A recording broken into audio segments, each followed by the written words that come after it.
பிரியமானவர்களே, ஆண்டவராகிய இயேசு கிறிஸ்துவின் நாமத்தினாலே உங்களை வாழ்த்துகிறேன்.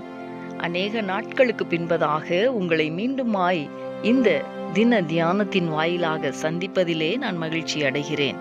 கடந்த 3 மாதங்கள் நம்மை கண்ணின்மணியைப் போல பாதுகாத்து இந்த 4வது மாதத்தை காண கிருபை செய்த தேவனுக்கு கோடான கோடி ஸ்தோத்திரம் உண்டாவதாக. இந்த நாளிலேயும் நம்முடைய தியானத்திற்காக சங்கீதங்களின் புஸ்தகம் 46ஆம் சங்கீதம் 5வது வசனத்தின் முதல் பகுதியை நான் வாசிக்கிறேன். தேவன் அதன் நடுவில் இருக்கிறார், அது அசையாது. அன்பான தேவ ஜனமே, தேவனாகிய கர்த்தர் நம்முடைய நடுவில் இருக்கும் பொழுது நாம் அசைக்கப்பட மாட்டோம். எந்த விதமான எதிர்மறையான சூழ்நிலைகளின் மத்தியிலேயும் தேவ பிள்ளைகளாகிய நாம் அறிக்கை செய்ய வேண்டிய ஒரு வார்த்தை என்ன தெரியுமா? கர்த்தர் என்னோடு கூட இருக்கிறார், கர்த்தர் எனக்குள் வாசம் பண்ணுகிறார். அதனால் இந்த சூழ்நிலைகள் என்னை அசைக்க முடியாது, நான் சந்திக்கிற இந்த எதிர்மறையான பிரச்சனைகள் என்னை அசைக்க முடியாது என்பதுதான்.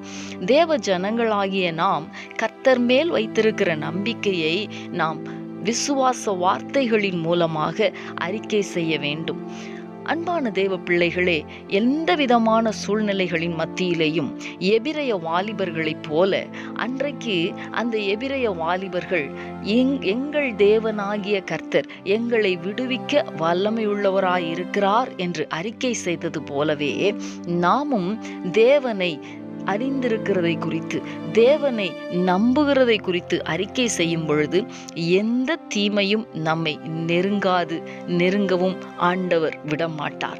செப்பனியாவின் புஸ்தகம் 3வது அதிகாரம் 15வது வசனத்திலே நாம் வாசிக்கிறது போல, இஸ்ரவேலின் தேவனாகிய கர்த்தர் நம்மோடு கூட இருக்கிறார், நாம் தீங்கை காண்பதற்கு தேவன் ஒரு நாளும் அனுமதிக்க மாட்டார். இந்த கர்த்தருடைய வார்த்தைகளை விசுவாசித்து நாம் ஜெபிக்கலாமா?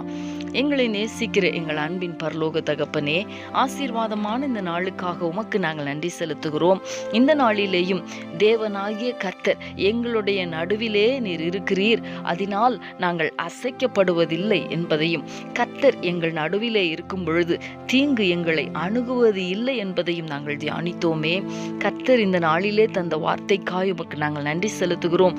தொடர்ந்து நீர் எங்களோடு கூட இருக்கிறதை ஒவ்வொரு நாளும் நாங்கள் அறிக்கை செய்து ஜெயம் பெற கர்த்தர் எங்களுக்கு உதவி செய்வீராக. நீர் அப்படி செய்கிறதற்காய் உமக்கு ஸ்தோத்திரம். இயேசு கிறிஸ்துவின் நாமத்தில் வேண்டிக் கொள்ளுகிறோம் நல்ல பிதாவே. ஆமேன், ஆமேன்.